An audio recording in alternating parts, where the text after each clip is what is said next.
My daughter and I, we ran out of gas.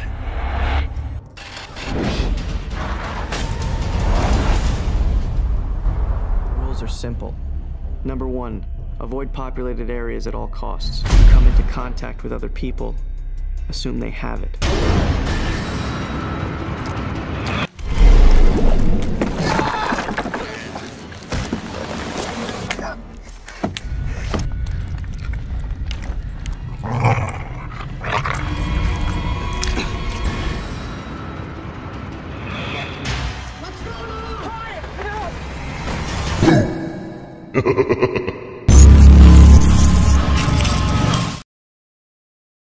I'm explaining a film from 2009 titled Carriers.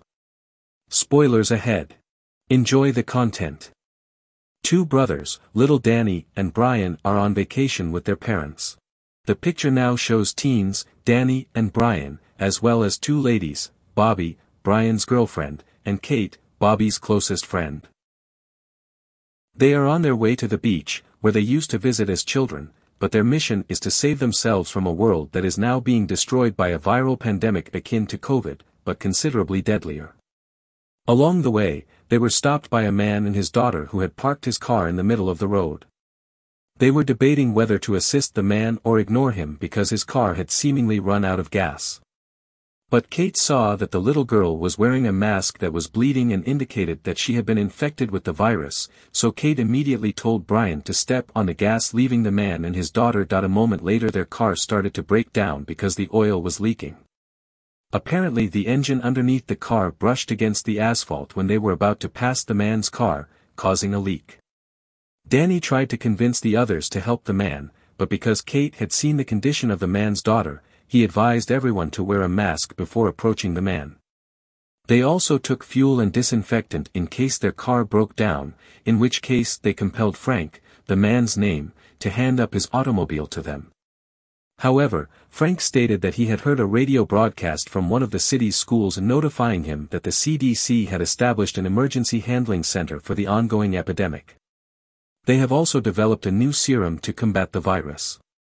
After learning all of this, Danny eventually abducted Frank and his daughter, but they were protected by a plastic barrier.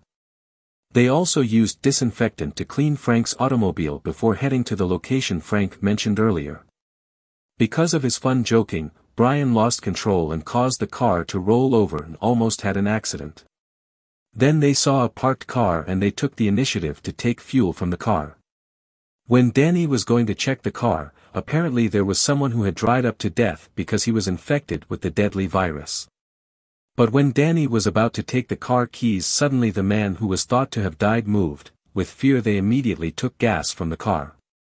They decided to pull over on the side of the road because the journey was still long.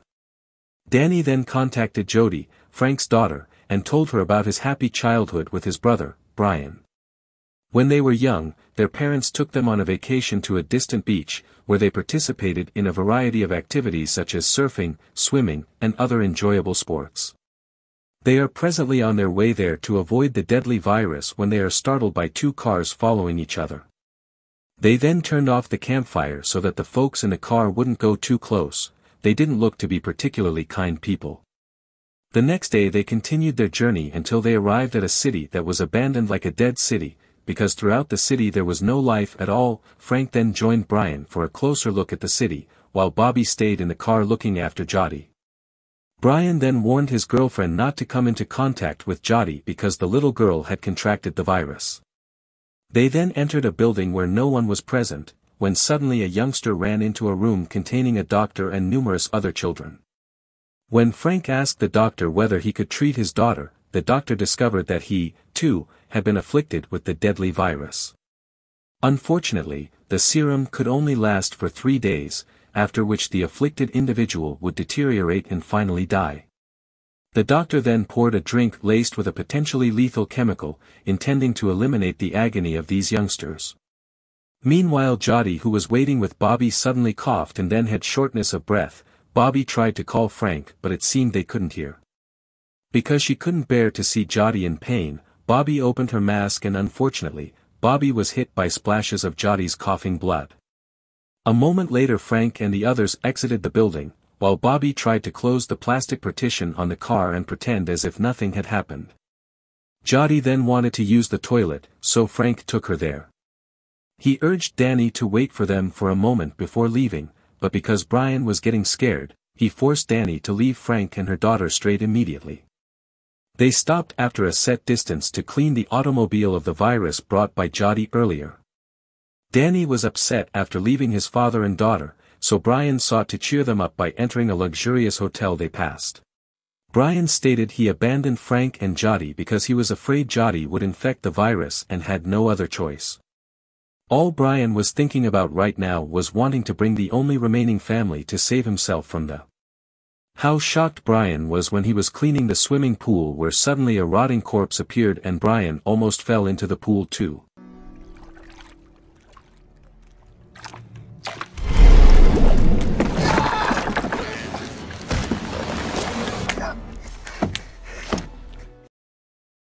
They entertain themselves in other ways so they can let go of fear and fatigue for a moment. When it became dark, they had no idea how many people had come at the motel. Kate and Danny attempted to flee, but were captured. Meanwhile, Brian detects a problem and slips in to incapacitate one of the guys. Danny and the others returned a few seconds later and took the bad guy prisoner, forcing Brian to release the man he had just apprehended. After discovering a corpse in the swimming pool earlier, the guys accused Brian of murdering one of them. They evicted Brian and Danny but allowed Bobby and Kate to stay, which they turned down. To make sure those people then checked the bodies of the two women. How shocked they were when they saw Bobby's body which had been infected with the virus. They immediately chased Brian and the others to leave the place immediately. The fact that Bobby had been infected made them all depressed and also had to keep their distance from Bobby. Brian was compelled to evict Bobby because else, everyone would become infected with this lethal infection. Danny and Kate remained mute because they, too, were perplexed and unsure what to do. Brian was furious because, after warning Bobby not to approach Jody, Bobby promptly got into his car and left his girlfriend alone. Because the gas in their automobile was running low, Brian smashed into the foreign car on the way. Danny came out and asked the people who consisted of two women for gas, but the two women didn't seem to want to share gas with him, so Brian, who was impatient, immediately got out and shot at the car. The shot killed the two ladies. Given Danny's rage, how did Brian have the heart to murder two people who were also seeking refuge? Instead, Brian threatens Danny, claiming that the world has changed, that it has become brutally cruel and greedy as a result of the terrible disease, and that the strongest will prevail. Brian then revealed a tragic truth: their parents were still alive when they left the house, but they had contracted the virus and were dying. They continued on their journey, and now it is Danny's turn to drive. Brian appears weak from the gunshot wound to his leg, and they come to a halt when they come upon a home, where Danny chooses to seek for medication first. When Danny entered, he was shocked by the dead owner of the house sitting with a gun in his hand. Danny took his gun and started to tour the house. When Danny entered one of the rooms, he was surprised by a dog that was eating the carcass of its owner.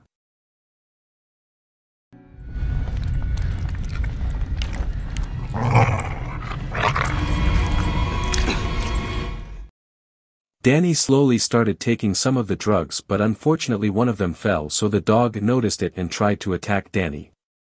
When Danny was going to treat his brother's wound, he didn't expect that Brian had been infected by this deadly virus. When it became dark, they built a campfire and spoke until Kate quietly ordered Danny to grab the vehicle keys and they left Brian. Danny agreed and approached Brian, who was asleep, to obtain a rifle and car keys. Danny couldn't stomach leaving his only family with tears in his eyes. Even if Brian is temperamental, he is his own sibling, so what can he say? Danny has no choice but to keep running away from the fatal infection.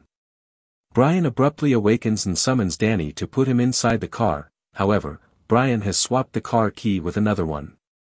Danny then got out of the car and asked his older brother for the car keys. Danny, who was gentle before, has now turned into a brave man. While remembering all the casualties from the virus, Danny was forced to shoot his brother to death. Danny is very proud of his brother who has taught him many things about life. especially about how to survive in today's uncertain world. Danny ultimately went with Kate and left his brother's body there. They proceeded to the beach, which was their destination. For the time being and in the future, Danny and Kate are just going with the flow of life but still battling for what lies ahead, because they don't know what their future goals are. They also don't know if the virus will vanish and the epidemic will cease, or whether this dreadful illness has wiped out all humanity on the planet. All they can think about right now is how the two of them can survive and also all the memories with loved ones around them, as this film ends. That's all the recap. Thanks for watching. If you enjoyed, don't forget to give a like, share, comment, and subscribe to the channel. Your support would be appreciated. I hope to see you next time.